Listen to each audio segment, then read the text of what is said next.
جی میں کیسے چھوڑوں، میرا کام تو ادھر سے بنتا ہے، اور میرا کام جو جلدی بن جاتا ہے ہمارے اللہ کے درمیان میں، آپ کے اللہ کے درمیان میں حضرت محمد مصطفیٰ، اگر ان سے ہمارا صحیح رابطہ نیت دل کا ہو جائے، عمل کا نہیں ہو سکتا۔ انسان کبھی گناہ کرتا ہے، کبھی اچھا ہوتا ہے، کبھی برا ہوتا ہے، کبھی شیطان چڑھ جاتا ہے، کبھی وہ شیطان پہ چڑھ جاتا ہے، یہ تو لگا رہے گا۔ ہاں یہ صحیح بات ہے۔ کبھی ماں باپ کو ناراض کرتا ہے، کبھی کھڑپنچی کے ساتھ ہنستا ہے، کبھی فلم دیکھتا ہے، کبھی مسجد میں جا کے اللہ اکبر الحمد للہ الرحمن شروع کرتا ہے۔ کیا ہو رہا ہے؟ تو یہ تو انسان کے پر چیزیں جو سی مادہ اندر یہ کرتا ہے، لیکن جب نیت دل صحیح ہونا، یہ معافی میں آ جاتا ہے سارا۔ تو خدا کرے آپ کا اور ہمارا عقیدہ، نیت، دل اتنا مضبوط ہو جائے، اتنا مضبوط ہو جائے کہ مضبوط کہہ کے لوگ تھک جائیں کہ اتنے مضبوط ہیں۔ ہاں نیت عقیدہ مضبوط کرو، باقی عمل یہ ہوتے رہتے ہیں، یہ معافیوں میں آ جاتے ہیں۔ اگر نیت مضبوط نہیں ہے، عمل اچھے ہیں برے ہیں، بیڑا غرق ہے۔ کہ خدا نیت کو آقا جی کیا نیت المومن خیر من عملہ، ایمان والے کی نیت جو ہے اس کے عمل سے زیادہ قیمت رکھتی ہے۔ عمل میں اگر کمزور بھی ہو گیا لیکن نیت پکی تھی، میں نماز پڑھوں گا، نہیں پڑھا گیا افسوس کر رہا، نیت میں نہیں تھا میں نماز نہیں پڑھوں گا، ہو گیا اس سے۔ نیت نہیں تھا، گناہ کر گیا، جا کے لڑکی کے پیچھے لگ گیا، کچھ کر بیٹھا، اب کہتا ہے مجھے پولیس نہ پکڑ لے کسی کو پتہ نہ چل جائے، توبہ میں لگ گیا۔ نیت میں تھا کہ ایسا نہیں کروں گا۔ اسی آقا جی نے ایک حدیث میں کہا ایمان والا جنت میں جائے گا وَإِن زَنَا وَإِن سَرَقَا، ایمان والا جنت میں جائے گا چاہے اس نے زنا بھی کیا ہو، چوری بھی کی ہو۔ حدیثیں نہیں چھپانی چاہیے، اس کا مطلب نہیں زنا چوریاں شروع کر دو جا کے، خدا نہ آ جائے، اس طرح نہ کرے۔ ہاں ایسے کہا ایک صاحب نے کہا زنا وَإِن سَرَقَ، زنا کرے، چوری کرے، پھر بھی آپ نے 3 دفعہ کہا وَإِن زَنَا وَإِن سَرَقَ، چاہے تو راضی ہو نہ ہو اللہ بخش دے گا۔ کیونکہ ایمان کا نام لیا مومن کا، کیونکہ مومن گناہوں پہ روتا ہے، پچھتاتا ہے، کرنا نہیں چاہتا، اس سے ہو جاتا ہے، یہ وجہ ہے نا۔ اور جو ایمان والا نہیں ہوتا تو اس سے زنا چوری ہوتی ہے، پچھتاتا نہیں ہے۔ تو اس میں اگر یہ بات موجود ہے زنا چوری یا گناہ ہوتے ہیں، لیکن اس کو پہاڑ نظر آتے ہیں، کہتے ہیں میں مر گیا، میں لٹ گیا، میرا بیڑا غرق ہو گیا، سمجھو معافی ہے۔ ہاں اس کی شرح بھی کرنی چاہیے نا۔ 3 دفعہ کہا آقا جی نے مومن اگر ہے، اگر زنا و ان سرقا، چاہے زنا کی یا چوری کی 3 دفعہ کہا جنت میں جائے۔ صاحب نے کہا ایسے کرے، پھر آپ نے کہا تو چاہ نہ چاہ تیرے ناک کے زور سے بھی چلا جائے گا، تو کیا کر سکتا اس کا۔ اور مومن کی کیا تعریف ہے جو ایسا آدمی ہو؟ کہا مومن سے گناہ ہو جائے کل جبل علی راسہ ہی، اس کو ایسے ہوتا ہے جیسے پہاڑ سر پر آ گیا، بچوں گا نہیں۔ جس کو گناہ کے بعد نیت نہیں ہوتی، گناہ ہو جاتا ہے اور اس کو پہاڑ لگتا ہے میں نے کیا مصیبت کی، سمجھو ایسا چور، ایسا زانی بخشا جاتا ہے۔ یہ بھی ساتھ ہے، وہ دوری بات نہیں کرنی چاہیے۔ پہلے تو خدا کرائے نہ بچائے، اور خدا نہ خواستہ اگر ہو جائے، خدا نہ خواستہ، اللہ کرے خدا نہ خواستہ نہ ہی ہو خدا نہ خواستہ اگر ہو جائے تو خدا کرے یہ اس حدیث میں ہم آ جائیں کہ اس نے چوری کی ہے، زنا کی ہے، اور جنتی ہے انشاءاللہ۔ ہاں لیکن اس کا مطلب نہیں ایسے کرے کہ ایمان والے سے زنا ہو جاتا ہے، چوری ہو جاتی ہے۔ لیکن ایمان والے کا کیسا پتہ لگے؟ زنا فاسق سے ہوتا ہے، مومن سے ہوتا ہے، زنا تو دونوں نے کیا، لیکن آپ نے کہا فاسق سے اگر گناہ ہوتا ہے کالذباب جلست علی انفہ طارت، اس کو ایسے ہوتا ہے جیسے مکھی بیٹھی اڑ گئی، پریشان نہیں ہوتا۔ اب سمجھے اس کا مطلب کہ زنا دونوں سے ہوا، ایک سے زنا ہوتا ہے، پیٹتا ہے، روتا ہے، اس کو بڑی تکلیف ہوتی ہے جیسے پہاڑ کے نیچے دب گیا، اور ایک سے زنا ہوتا ہے جیسے مکھی بیٹھی اڑ گئی، پرواہ نہیں ہے۔ یہ زانی مومن ہے اور یہ زانی فاسق ہے، فاجر ہے، اس کے لیے عذاب ہے۔ دیکھا فرق سمجھ گیا آپ؟ اس کو گناہ کے بعد گناہ نیت نہیں تھی، پھر سے گناہ ہو گیا، پھر اس کو پہاڑ لگا، رویا پیٹا، سمجھو ان لوگوں میں سے جن کو آقا جی نے کہا وہ جنت میں جائے گا اگر زنا ہو گیا چاہے چوری بھی ہو گئی۔ اور جس سے زنا چوری خدا کی مجھ میں عذاب نازل ہوگا۔ اگر اس نے دیکھا میں سے غلط کام گناہ ہوتا ہے مجھے پریشانی نہیں ہوتی، سمجھو اس کے دل میں ایمان نہیں ہے، ایمان والا نہیں ہے۔ ایمان والا آقا جی کہتے سے گناہ ہو جائے کل جبل، جیسے پہاڑ علی راسہ ہی، اس کے سر پر آ گیا۔ اور فاسق فاجر سے گناہ ہو جائے کالذباب جلست علی انفہ ثم طارت، اس کو ایسے جیسے مکھی بیٹھی اٹھ گئی، کوئی نہ پریشانی نہ کچھ. جس کا مطلب یہ سمجھ گئے آپ؟ ہاں تو پہلے خدا کرائے نا، خدا نہ خاص ایسے ہو جائے تو ہم کو آپ کو اتنی پریشانی ہو کہ وہ جو ہماری جیسی گناہ نیکیاں بن جائیں انشاءاللہ. بیچ میں کوئی موضوع ایسا آ گیا تھا، میں نے ایسی بات کی ہے تو ایسی بات کر دینی چاہیے نا. آپ کہیں ادھر سے دعا مانگتے ادھر سے تقریر شروع کر دیتا ہے. بھئی دنیا میں قسم کے ملا ہیں، میں ایک نیا قسم کا آ گیا. بعض گناہ گار سے خدا پیار کرتا ہے، ایمان والے ہوتے ہیں، گناہ سے ڈرتے ہیں اور گناہوں پہ روتے ہیں. ہاں بعض لوگ گناہوں کی وجہ سے اولیاء اللہ بن جاتے ہیں. میں آپ کو بتا دوں طریقت پہ کسی پہ کرم تھا، آقا جی چند آدمی دکھائے، کہا یہ لوگوں نے نیکیاں بہت کم کی ہیں، گناہ بہت کیے ہیں، اور گناہوں کی وجہ سے یہ اولیاء اللہ بنے ہیں، اللہ کے قرب میں. پھر آگے شرح فرمائی آقا جی نے، کہا گناہوں پہ اتنا روئے ہیں خدا نے معافی دے دی. دیکھا گناہوں کے بعد وہ روئے تو ایمان والے سے روئے نا. ہاں تو خدا نے ان کو معافی دے دی ہے، اور ان کا تکبر سارا نکل گیا. لوگوں میں بیٹھتے ہیں کہتے ہیں لوگ سب ہم سے حقیر، سب سے ہم ہیں، اپنے کو حقیر سمجھے، تکبر نہیں کرتے. تکبر بھی نکل گیا اور اللہ تعالیٰ کا ڈر سے روتے رہے. اس رونے نے ان کو تقوی میں اللہ کے قریب کر دیا. بعض آدمی نیکی کرتا ہے، نیکی کی وجہ سے جہنم میں جاتا ہے، شیطان کی طرح. تکبر آ گیا، دوسرے کو حقیر سمجھنے لگ گیا. سمجھ گئے؟ یہ بھی بڑی مصیبت ہے. اس لیے اولیاء اللہ کہتے ہیں قضا علیک بالذنب، تیرے مقدر میں گناہ تھا لیکن وہ گناہ سبب للوصول، وصول الہی نصیب ہوا. تجھے اس گناہ نے توبہ نصیب کی، تو رویا، معافی مانگی، اور لوگوں میں اپنے کو بہت حقیر سمجھا، لوگ اچھے میں بڑا گناہ گار ہوں. اور کہا بعض آدمی نیکی کرتا ہے، وہ نیکی اس کا جہنم کا سبب بنتی. تکبر آ گیا، یہ فاسق ہے، یہ فاجر ہے، یہ جہنمی ہے. ایسے ہوا کسی نے اپنے بھائی کو دیکھا، اس کو فاجر، فاسق، جہنمی کا. تو 2-3 قصے ایسے، ایک سنا دیتا ہوں. تو اللہ تعالیٰ نے جس کو فاجر، فاسق، جہنمی کہا تھا، کہا تو نے اس کو جہنمی کا، جنت تیرے ہاتھ میں ہے، اس پر حکم لگایا، تیری جگہ اس کو دے دی، اس کی جگہ تجھ کو دے دی. دیکھا کسی کو دیکھیں تو فرحموا اہل البلا، جس پر بلا نازل اس پر رحم کرو. واسأل اللہ العافیہ، خدا سے معافی مانگو، خدا تم کو ایسا مبتلا نہ کرے. اور ایسے کے متعلق کہا من ستر مسلما سترہ اللہ، جو کسی مسلمان کا گناہ دیکھے، اس کا پردہ کیا، خدا اس کے گناہ بھی چھپا دے گا. اور فرمایا سرکار نے جس نے کسی گناہ گار کا پیچھا کیا، جاسوسی کی، رسوا کرنے کے لیے، ہو سکتا ہے خدا اس کو شفا دے دے، اس کو وہ گناہ کرے اور اس کو رسوا کرے. یہ بھی حدیث ہے. اور یہ بھی حدیث ہے کوئی کسی کے پیچھے لگا، اس کے گھر کے عیب نکالا، خدا اس کے گھر کے دفن کیے ہوئے عیب نکالے گا. اور یہ بھی کہا کسی سے کہ کوئی گناہ ہوا، کسی جھگڑا ہوا، اس سے کہا تو نے یہ گناہ کیا تھا، تو اس کو رسوا کیا. آقا جی کہے گا تجھ کو پتہ سے تو نہ کہے، اس کا وبال اس پر چھوڑ. جو کسی کو تانا دے وہ نہیں مرے گا جب تک وہی گناہ خدا کرا نہیں لے گا. یہ کس نے کہا؟ جناب علی حضرت محمد مصطفیٰ. تو ایسی معلومات بھی تو ہونی چاہیے.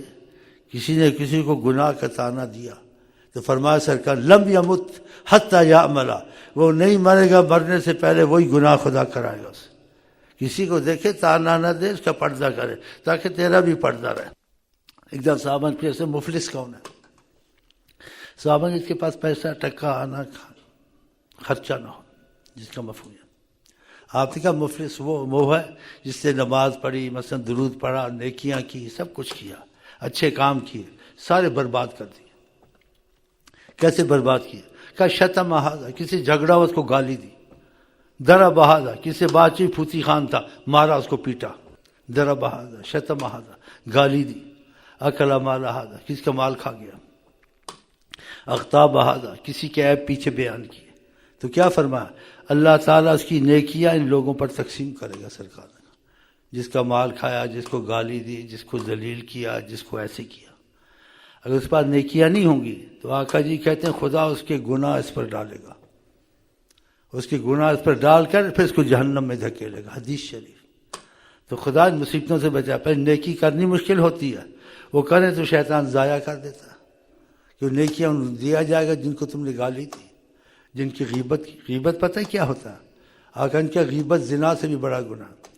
مثلا کسی سے کوئی گناہ ہوا، کوئی عیب آپ کو پتہ تھا، آپ اپنے ملنے والوں سے ملے تو اس سے کہا یہ ہے نا یہ ایسا گندا کام کرتا ہے، اس سے یہ ہوتا ہے، یہ ایسا سچی بات ہے، لیکن نہیں کرنی تھی. اس کی دعا کرنی تھی کہ اللہ اس کو ہدایت دے. یا کسی عالم کے بعد نہیں جانا تھا بھئی ہم آئیں گے کچھ تقریر کرنا اس قسم کی تاکہ یہ سن لے، لیکن لوگوں کو اس کا عیب نہیں بتانا تھا. صحابہ نے کہا رسول اللہ ہم جو بات کسی کی کرتے ہیں وہ سچی ہوتی، اس نے ایسے کیا.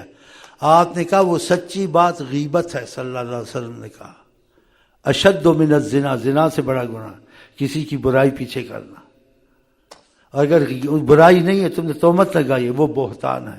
تو بتاؤ آج کل کتنے ہم بچ سکتے ہیں؟ تو تبھی بچیں گے تھوڑا بہت یہ علم ہوگا، ورنہ ایسے ملتے ہیں کہتے ہیں بھئی کیا نئی خبر ہے، فلاں نے یہ کیا فلاں نے یہ کیا، بلکہ یقین بھی نہیں ہے. تہمت تو چھوڑو ظلم کرتے ہیں، فلانے کی لڑکی خراب ہے، فلانے کی بہن فلانے گھر جاتی ہے ٹھیک نہیں، یہ منع ہے. آقا جی نے کہا جس نے کسی پر تہمت لگائی وہ ایسا نہیں ہے، ایسا مشہور کیا، اللہ اس کے 100 سال کے عمل برباد کر دے گا. مقبول عمل کیے خدا برباد کر گیا. حضرت محمد مصطفیٰ نے تو ایسی بھی باتیں نہیں کہ یہ فلانے کی ماں ایسی تھی، فلانے کی بیٹی ایسی تھی، اس سے تم نے دیکھا تھا؟ اگر دیکھا بھی تھا تو تم نے پردہ کرنا تھا. تم نے اس کا عیب کھولا، خدا تمہارے گھر کے عیب کھولے گا. دفن بھی ہوں گے خدا نکال دے گا. نہیں کرنا تھا. یہ آپ کر سکتے ہیں، غیبت والے کو بچا سکتے ہیں، اس کی دعا کر سکتے ہیں، اس کو کوئی کتاب لے کے دے سکتے ہیں یہ پڑھے. تو یہ باتیں فائدہ مند ہیں نہیں فائدہ مند ہے. اب ہم دروشی پڑھیں، نمازیں پڑھیں، یہ پڑھیں، پھر جا کے ہم سے ایسی غلطیاں ہوں تو نیکیاں برباد ہو گئی نا ساری. نبی کریم صلی اللہ علیہ وسلم نے کہا تمہارا کسی جھگڑا ہوا، جو مفہوم ہے حدیث کا، جھگڑے میں اس کو غصہ آیا، جھگڑا یا آپس کا مال پہ تھا یا کسی اور چیز پہ تھا، اس نے بیچ میں کہا تم ایسے تھے، اس نے دوسری بات چھیڑ دی، تم کو گناہ کا تانا دیا، تم اس قسم کے انسان ہو، میں تم کو جانتا ہوں تم کون ہو. تو آقا جی نے کہا اس نے تانا دیا اگر تجھ کو اس کے گناہ کا پتہ ہے تو نہ کہہ. مطلب سچے گناہ کا تانا تجھے سے مجھے کہا تو پھر میں بھی اس کو کہہ دوں، ہوتا ہے نا، یہ نہ کہتا میں بھی نہ کہتا، اس نے کیا تو میں بھی اس کی بات بتاؤں گا جو اس نے کیا ہے، اس نے میرا کیا کیوں بتایا. تو آقا جی کیا کہتے ہیں آپ کی بات کو نہیں چھوڑنا، اسی میں خیر ہے. آپ نے اسے تیرا گناہ بتا دیا، ایسا جھگڑا ہوا، تو نہ بتا، کس نے تو خاموش ہے، اس کا وبال اس کے اوپر چھوڑ، مزہ چکھے گا. اب کسی نے آپ کو گناہ کا تانا بھی نہیں دیا، نہ ایسے کہا آپ لوگوں کے گناہ ڈھونڈتے پھریں، جاسوسی کریں. کہا ولا تجسسوا، قرآن میں جاسوسی مت کرو کسی کی. ولا یغتب بعضکم بعضا، ایک دوسرے کی غیبت مت کرو برائیاں پیچھے.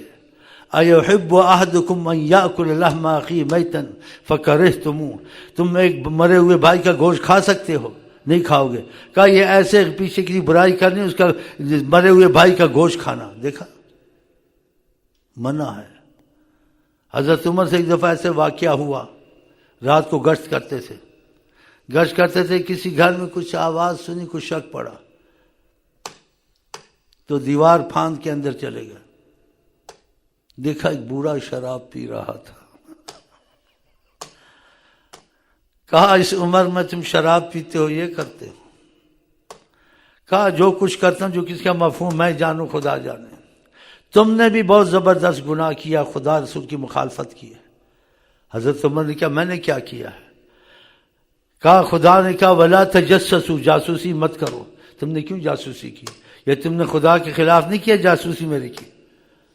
خدا نے کہا وَأْتُوا الْبُيُوتَ مِنْ أَبْوَابِهَا، کسی کے گھر جاؤ تو دروازہ کھٹکھٹاؤ. تم نے دیوار پھاندی، میرے گھر میں آیا، مجھے پکڑا تم نے، یہ تم نے قرآن کے خلاف نہیں کیا. کیسے لوگ. حضرت عمر ڈر گیا، اس کو چھوڑ دیا، معافی مانگ کے نکل گئے. یہ واقعہ. دوسرے دن اپنی مجلس میں بیٹھے جناب عالی، حضور کے سارے صحابہ جناب عالی، حضور کے کسی صحابی کو برا نہیں کہنا چاہیے. جو قرآن میں آ جائے، حدیث میں آ جائے، سنی شیعہ وہابی نہیں بننا، اس میں تمہاری ہلاکت ہے. یہ مذہب وہاں چلتے ہیں جہاں قرآن سے ثبوت تم کو نہ ملے یا حدیث سے ثبوت نہ ملے. جو چیز واضح قرآن میں آ جائے یا نبی کریم کی زبان سے آ جائے، ثابت ہو کہ آقا جی نے ایسے کہا ہے یا قرآن میں ایسے آیا ہے، تو یہ آدمی مصیبت میں جائیں گے. مذہب وہاں ہوتا ہے ضرورت پڑتی جہاں ثبوت نہ ملے، اندازہ کیا جاتا ہے. لیکن جہاں ثبوت مل جائے خدا کے قرآن میں ایسے آیا ہے، حضرت محمد مصطفیٰ نے ایسے فرمایا ہے، یہ ثابت موجود ہے اس میں، پھر کہنا میرا مذہب ہے۔ آقا کے خلاف سوچنا چاہیے، قرآن کے خلاف سوچنا چاہیے۔ آقا جی نے کہا ساری امت کا ایمان ایک طرف، ابو بکر کا ایک طرف، ابو بکر کو گالی دینی چاہیے۔ آقا نے کیا کوئی نبی میرے بات ہو جائے تو حضرت عمر ہوتے، آپ کی زبان پاک سے نکلا ہے، قرآن میں کتنی جگہ آپ کی موافقت ہے حضرت میں، تو حضرت عمر کو گالی دینی چاہیے۔ آقا جی نے کیا میں جنت میں گیا، حضرت عمر کا مکان دیکھا تو ان کو ہنسانے کے لیے کہا، تو جس کا مفہوم تھا میں حضرت عمر کا مکان دیکھا، میں نے دیکھا تو میں نے احتیاط کی کہ حضرت عمر کا مکان میں ایک طرف سے نکلا، یعنی تو اتنا رو۔ آقا جی پر سے ہنسانے کے لیے کہا کہ تیرے مکان سے بھی ہم نے آج کہ تیرے سے ساری دنیا ہی ڈرتی ہے، کیونکہ حضرت عمر سے شیطان بھی ڈرتا تھا۔ آقا جی نے کہا حضرت عمر جاتے ہیں شیطان دیکھتا دوسری گلی میں بھاگ جاتا، بتاؤ، تو حضرت عمر کو گالی دینی چاہیے۔ تو یہ میں کہتا ہوں ہمارا تمہارا اتفاق ہونا چاہیے، جو اللہ آقا کی زبان سے نکلے واقعہ نکلا ہے یا قرآن میں آیا ہے، ادھر نام سنی نہ وہابی نہ شیعہ، ہم تم انشاءاللہ عاشق رسول۔ اور جو قرآن حدیث سے ثابت نہیں ہے اس میں اختلاف ہے، اس کو چھوڑ دینا بہتر ہے، اس میں پڑھو ہی مت، تو ہم لوگ آپس میں بھائی بھائی رہیں گے۔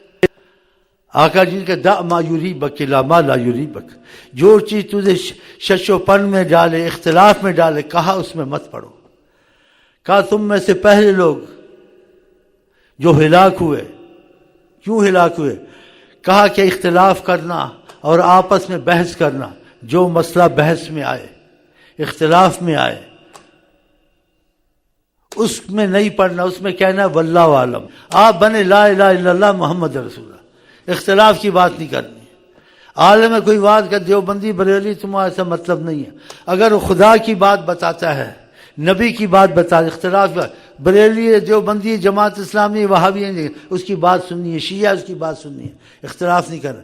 جہاں شیعہ ہو، وہابی ہو، بریلوی ہو، اگر وہ اختلاف کی بات کرے فلانا ایسا فلانا ایسا، اس کی بات نہیں سننی ہے، کیونکہ تم کو اختلاف میں ڈالے گا، اختلاف سے تمہارے دل میں پھوٹ پڑے گی، اس پھوٹ سے تمہاری محبت نہیں ہوگی آپس میں۔ تو آقا جی کہتے ہیں جس کی قبضے اللہ قبضے میرے جان میں، جس کا اللہ کے قبضے میں میری جان ہے، اگر تم جنت میں نہیں جاؤ گے جب تک ایمان والے نہیں ہوگے، اور تم ایمان والے نہیں ہوگے جب تک تمہاری آپس میں محبت نہیں ہوگی۔ تو محبت تبھی ہوگی، ہم اختلاف کی بات نہیں کریں گے تو ہوں گے نا، اگر اختلاف کی بات نہیں ہوں گے تو پھر نفرت پیدا ہوگی نا، صحیح ہے غلط ہے؟ تو یہ باتیں قرآن حدیث کی ہیں، اور قرآن میں بھی ایسا ہے، کیسے آیا ہے؟ فَإِن تَنَازَعْتُمْ فِي شَيْءٍ، تمہارا کسی مسئلے میں جھگڑا ہو جائے، فَرُدُّوهُ إِلَى اللَّهِ وَالرَّسُولِ، اس جھگڑے کو خدا اور نبی کے حوالے کرو۔ مثلا کیا اس میں اختلاف ہو گیا، یہ کہتے ہیں سماعت کا مطلب یہ ہے، دوسرا کہتے ہیں آیت کا مطلب یہ ہے، تیسرا کہتے ہیں حدیث کا مطلب یہ ہے، آپ اس حدیث قرآن کو توقف کرو، بولو واللہ ورسولہ عالم۔ تو یہ قرآن کی بات ماننی، آقا کی بات ماننی اچھی ہے یا اختلاف میں گھسنا اچھا ہے؟ احتیاط اچھی ہے۔ اگر ان چیزوں میں آپ نے پرہیز کی نا، احتیاط کی، پھر خدا کی قسم آپ کی نماز میں اثر آئے گا، آپ کی درود میں اثر آئے گا، آپ کے قرآن پڑھنے میں اثر آئے گا، آپ کی دعاؤں میں اثر آئے گا، کیونکہ آپ اختلاف سے بچ گئے۔ آقا جی نے ان لوگوں کے لیے سخت بد دعا کی ہے، اللہم اشکک من شک علی امتی، خدا اس پر مشقت مصیبت ڈالے جو میری امت کو مصیبت میں ڈالے، مشقت میں ڈالے۔ اور خدا کی قسم یہاں بیٹھے کوئی بریلی دیوبندی کا درس نہیں دیتے ہیں۔ جس چیز میں اختلاف نہیں ہے لا الہ الا اللہ پڑھ لو، جس چیز میں اختلاف نہیں ہے آیت الکرسی پڑھ لو، جس چیز میں اختلاف نہیں ہے قرآن پڑھ لو، ختم بات ہو گئی۔ اور جس میں اختلاف ہے اس کو چھوڑ دو، اس لیے خدا نے کہا چھوڑ دو، نبی کریم نے کہا چھوڑ دو، کہ تم میں سے پہلے جو سے بحث کرتے تھے مسائل میں، آقا نے کہا خدا نے ان کو ہلا کیا۔ پھر بحث والی چیز میں پڑھنا چاہیے یا چھوڑنا چاہیے؟ تو اس میں احتیاط کریں۔ بہرحال میں بہت آگے نکل گیا، لیکن یہ بھی باتیں اتفاق سے ذہن میں آ گئی ہیں، تو میرا خیال ہے اچھا ہی ہو گیا ہے، چلو یہ اچھا ہی ہو گیا۔ بہرحال صحابی کی بات ہے، حضرت عمر جب اپنے خلافت کی جیسے ان کی جگہ تھی، مکانت تھی، اس میں بیٹھے تو وہ بوڑھا آیا جس کے گھر میں گئے تھے۔ آپ اس بوڑھے سے ڈرے ہوئے تھے جس کو شراب پکڑتے تھے، پیتے پکڑا تھا، اس کو عزت سے لائے اپنے پاس بٹھایا، چپ رہے، کچھ نہیں کہا، دیکھا۔ تو یہ باتیں اگر یاد رکھو تو اچھا ہے، اور کیوں انسان کو ماحول میں چیزیں ہوتی کہ عمل برباد نہ وہ ہو سکے تو یہ کیسٹ اگر تسجیل کہتے ہیں، میں عرب میں رہا ہوں، میرے الفاظ ادھر کے منہ میں آ جاتے ہیں، زیادہ وہاں رہا ہوں، کیا بولتے ہیں تسجیل کو؟ ہاں ٹیپ، عربی میں تسجیل کہتے ہیں، اردو میں ٹیپ کہتے ہیں، ٹیپ سمجھتے ہو؟ ٹیپ تو اگر یہ ٹیپ ہو گئی ہے تو اس ٹیپ والی کیسٹ کو لے جانا، اس کو سننا، تاکہ ہفتے میں یا مہینے میں ایک بار دہراتے، کیونکہ یہ بہت ضروری، انسان سے ایسے اعمال ہوتے ہیں، خدا ایسی مصیبت سے ہم کو آپ کو بچائے۔